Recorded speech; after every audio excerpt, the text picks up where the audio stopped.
Hi സുഹൃത്തുക്കളെ, ഇന്ന് നമുക്ക് കിട്ടിയ ഒരു ചെറിയൊരു ഇൻഫർമേഷൻ നിങ്ങളുമായിട്ട് പങ്കുവയ്ക്കുന്നതിനാണ് എത്തിയിരിക്കുന്നത്.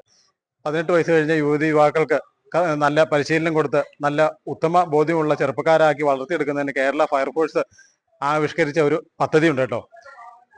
ഫയർഫോഴ്സിന്റെ ഡിഫൻസുകൾ എന്നുവെച്ചാൽ പ്രതിരോധത്തിന് വേണ്ടിയിട്ട് അവർ കൂടെ നിർത്തുന്ന ആളുകൾ സിവിൽ ഡിഫൻസിലേക്ക് എങ്ങനെ ചേരണമെന്നും അതുകൊണ്ട് നമുക്കുണ്ടാകുന്ന ഗുണം എന്താണെന്നും ഒക്കെയുള്ള കാര്യങ്ങളെ കുറിച്ച് സ്റ്റേഷൻ ഓഫീസറായ സാദിഖ് സാറിനോട് നമുക്കൊന്ന് ചോദിച്ച് മനസ്സിലാക്കാം.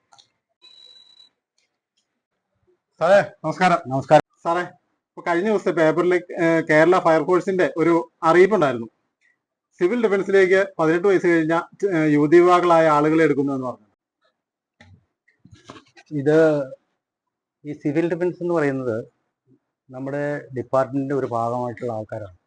സിവിൽ ഡിഫൻസ് നമ്മുടെ ഡിപ്പാർട്ട്മെന്റിന്റെ പേര് തന്നെ fire and rescue services civil defence and home guards എന്നാണ്. അപ്പോൾ അതിൽ നിന്നും ഉരുത്തിരിഞ്ഞു വന്നതാണ് ഈ സിവിൽ ഡിഫൻസും ഹോം ഗാർഡ്സും. അപ്പോൾ സാറേ, നമ്മളുടെ കൂട്ടത്തിലേക്ക് ചേരുന്ന ചെറുപ്പക്കാർക്ക് അവരുടെ ഈ സിവിൽ ഡിഫൻസിൽ ചേർന്ന് അവർ ഈ പരിശീലനമൊക്കെ പൂർത്തിയാക്കി സമൂഹത്തിന് എന്തെങ്കിലുമൊക്കെ കാര്യങ്ങൾ ചെയ്തുകൊണ്ടിരിക്കുന്ന കൂടുതൽ അവർ മറ്റു പല ജോലികൾക്കും ആപ്ലിക്കേഷൻ അയക്കുകയും അതിനകത്ത് ടെസ്റ്റുകൾക്ക് പങ്കെടുക്കുകയൊക്കെ ചെയ്യുമല്ലോ. അപ്പൊ ഏതെങ്കിലും ഒരു അവസരത്തിൽ അവർക്ക് ഈ സിവിൽ ഡിഫൻസിൽ ചേർന്നുകൊണ്ട് മറ്റു ജോലികൾക്ക് എന്തെങ്കിലും പ്രയോറിറ്റി ഒക്കെ കിട്ടാനുള്ള ഒരു സാധ്യതയുണ്ട്? ഓരോരുത്തർക്കും സർട്ടിഫിക്കറ്റ് കൊടുക്കുന്നുണ്ട്. അതും പ്രകാരമാണ് അപ്ലൈ ചെയ്യുന്ന. PSC ആണെങ്കിലും എവിടെയാണെങ്കിലും അപ്ലൈ ചെയ്യുമ്പോഴത്തേക്കും ഇത് ആഡ് ചെയ്ത് വേണം അപ്ലൈ ചെയ്യാൻ. അതുപോലെ തന്നെ ഇപ്പോൾ കഴിഞ്ഞ ദിവസം നമ്മുടെ സൽമാൻ എന്ന് പറയുന്ന ഇവിടെ അടുത്തുള്ളൊരു പയ്യൻ ഹോം സിവിൽ ഡിഫൻസിലുണ്ടായിരുന്ന പയ്യൻ അവന് പോലീസിൽ കിട്ടിയിരുന്നു. സാറേ, അപ്പൊ നമ്മളുടെ ഈ ചെറുപ്പക്കാരെ ഈ ഇതിലേക്ക് ഉൾപ്പെടുത്തുന്നതുകൊണ്ട് നമ്മുടെ ഫയർ ആൻഡ് റെസ്ക്യൂവിനും അല്ലെങ്കിൽ നമ്മുടെ സമൂഹത്തിനും ഉണ്ടാകുന്ന ഒരു നേട്ടവും കൂടെ ഒന്ന് വിശദീകരിക്കാമോ? അതായത് നമ്മളിപ്പോൾ ഇവിടുന്നൊരു ഫോർ എക്സാമ്പിൾ പറയുകയാണ്, ഇവിടുന്ന് ഒരു കോള് ഒരാൾ വിളിച്ച് പറയുകയാണ്. ഇവിടെ അടുത്ത് ഈ 5 കിലോമീറ്റർ ചുറ്റളവിലാണെങ്കിൽ നമുക്ക് ആദ്യമേ തന്നെ ഓടിയെത്താൻ പറ്റും. 5 കിലോമീറ്റർ വെളിയിലുള്ളതാണെങ്കിൽ ഇപ്പോൾ ആ പ്രദേശത്തുള്ള സിവിൽ ഡിഫൻസ് അംഗങ്ങൾ വിവരം അറിയിച്ചു കഴിഞ്ഞാൽ അവർ പോയി പ്രവർത്തിക്കും. നമുക്ക് പരിശീലനം കൊടുക്കുന്നതനുസരിച്ച് പ്രവർത്തിച്ച് ഇവരെ ഫസ്റ്റ് എയ്ഡ് എന്ന രീതിയിൽ അവിടെ പ്രവർത്തിച്ച് കഴിയുമ്പോൾ നമ്മൾ അവിടെ എത്തുള്ളൂ.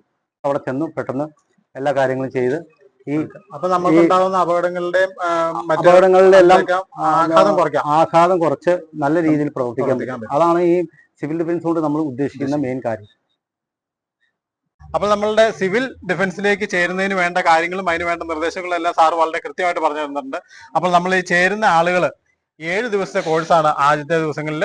ആ 7 ദിവസത്തെ കോഴ്സിന് 250 രൂപ TA-യും താമസവും ഭക്ഷണവും എല്ലാം ഇവിടെ സജ്ജമാക്കിയിട്ടുണ്ട്. അപ്പൊ ചേരാൻ താല്പര്യമുള്ള എല്ലാ യുവതി യുവാക്കളും ഈ താഴെ കാണുന്ന പോർട്ടൽ കൂടി പേര് രജിസ്റ്റർ ചെയ്യാവുന്നതാണ്. അതിന് എന്തെങ്കിലും അസൗകര്യം നേരിട്ട് കഴിഞ്ഞിട്ടുണ്ടെങ്കിൽ നമ്മുടെ തൊടുപുഴ ഫയർ സ്റ്റേഷന്റെ ഓഫീസിലെത്തി നേരിട്ട് പേര് രജിസ്റ്റർ ചെയ്യാനുള്ള എല്ലാ സൗകര്യങ്ങളും സാറ് ചെയ്തു തരുന്നതാണ്.